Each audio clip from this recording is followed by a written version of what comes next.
السلام علیکم جناب، کیسے ہیں؟ امید کرتا ہوں خیریت سے ہوں گے۔ تو آج کی جو ریسپی میں آپ کے لیے لایا ہوں بہت شاندار ریسپی ہے۔ اس طرح چکن آپ بنا کر آپ اس کو سٹور کر لیں، آپ کبھی سالن نہ ہو تو روٹی میں اس کو ڈال کر شورما رول بنا کے کھا لیں، یا شورما بریڈ آپ لائیں تو اس میں ڈال کر یہ آپ کھائیں گے تو آپ کو بہت ہی زبردست ذائقہ آئے گا اور آپ کو بہت زیادہ مدد ملے گی، بلکہ شورما آپ پرفیکٹ یوں بنا سکیں گے بس چند سیکنڈ میں۔ کرنا کیا ہے کہ آپ نے بغیر ہڈی والا بون لیس گوشت لے لینا ہے اور یوں ان کو لمبائی میں ہم نے کاٹ دیا ہے، ٹھیک ہے۔ آپ جیسے مرضی کاٹیں تو وہ آپ کی مرضی ہے۔ اس سے ہوگا کیا کہ گوشت میں مسالہ اچھے سے جذب ہو جائے گا، ہر حصے تک مسالہ پہنچ جائے گا۔ لمبا کاٹنے کے بعد پھر ہم اس کو یوں باریک باریک کاٹ لیں گے، ٹھیک ہے، لمبائی میں۔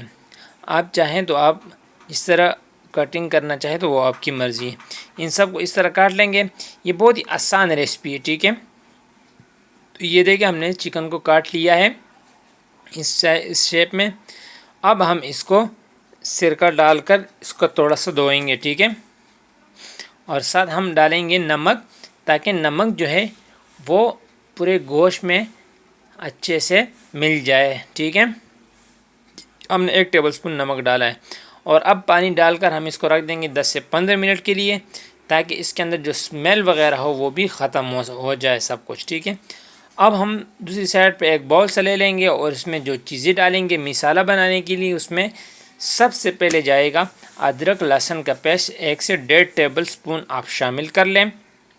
سرکہ جائے گا یہاں پر 1 ٹیبل اسپون، اور یہاں پر دھنیا پاؤڈر جائے گا 1 ٹیبل اسپون، لال مرچ 1 ٹی اسپون جائے گی، اور یہاں پر زیرہ 1 ٹی اسپون ہم اس میں شامل کریں گے، اور گرم مسالہ 1 ٹیبل اسپون، اور یہاں پر یہ تکہ مسالہ ہم شامل کر رہے ہیں 1.5 ٹیبل اسپون، ٹھیک ہے۔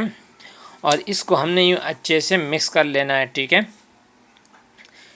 جب یہاں پر یہ ریڈی ہو جائے تو یہاں پر آپ لیمبو کا رس بھی آپ شامل کر سکتے ہیں سرکے کی جگہ، تو اس کا ٹیسٹ بھی بہت الگ اور اسپیشل منفرد ہوگا۔ تو یہ دیکھیں یہ ریڈی ہو چکے ہیں ہمارے پاس۔ اگر یہاں پر کلر ڈالنا چاہے، ریڈ کلر، جو بھی کلر آپ دینا چاہیں تو وہ آپ کی مرضی۔ ہم نے چکن کو دھو لیا، اس کو ہم نے اس کا پانی خشک کر لیا ہے، اور ایک باؤل میں ڈال کر اوپر سے ہم نے یہ ڈال لینا ہے، اور یہاں پر باؤل کو اچھے سے ہم صاف کر لیں گے، تاکہ ہمارا مسالہ جو ہے وہ بالکل ضائع نہ ہو۔ اور مسالہ ہم نے 1 کلو کے حساب سے بنایا تھا۔ تو لو جی، اس کو ہم اچھے سے مکس کر لیں گے، اور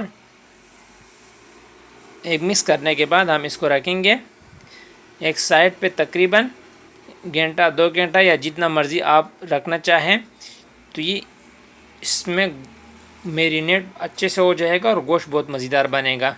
کلین لگا دیں گے۔ تو لو جی، 1 گھنٹے بعد اس کی یہ شیپ دے کے ماشاءاللہ، یہاں پر ایک کڑھائی لے لیں گے اور اس میں یہ چکن ڈال لیں گے۔ اس چکن کو ہم نے پکانا ہے اس کے جو چکن کے اپنے پانی میں، ٹھیک ہے، ہم اس میں سے پانی نہیں ڈالیں گے اور مزید۔ اور اگر بول میں تھوڑا سا مسالہ وغیرہ تھے تو 1 گھونٹ ڈال کے آپ نے اس کو پکانا ہے اسی پانی میں۔ اس کا پانی میں یہ اچھے سے پک جائے گا، تو یہ دیکھیں کافی سارا پانی چھوڑتا ہے، ٹھیک ہے۔ تو اس کو پکا لیں گے، یہ پکنے میں تقریباً 10 سے 12 منٹ لیں گے۔ 10 سے 12 منٹ کے بعد یہاں پر اس کا پانی خشک ہو چکا ہے، ہم نے تھوڑا سا آئل شامل کر لیا ہے، تاکہ ہم اس کو بنائی کر سکیں اور اس میں جو کچا سا پن ہوتا ہے وہ بالکل دور ہو جائے اور ایک زبردست سا ٹیسٹ آ جائے۔ یہاں پر یہ ہو چکا ہے، تو اگر آپ کوئلے باربیکیو والی خوشبو محسوس کرنا چاہتے ہیں تو یہاں پر کوئلہ لے کر وہ یہاں پر اس کو آگ لگا کر اس کو دھواں بھی آپ دے سکتے ہیں، ٹھیک ہے۔ اس سے ٹیسٹ جو ہے وہ دوبالا ہو جائے گا۔ فائنلی ہماری جو ریسپی ہے وہ تیار ہو چکی ہے، ہمارا گوشت جو ہے وہ تیار ہو چکا ہے۔ آپ اس طرح بنا کے رکھ لیں اور بریڈ اور شورما وغیرہ کے ساتھ اس کو کھا لیا کریں۔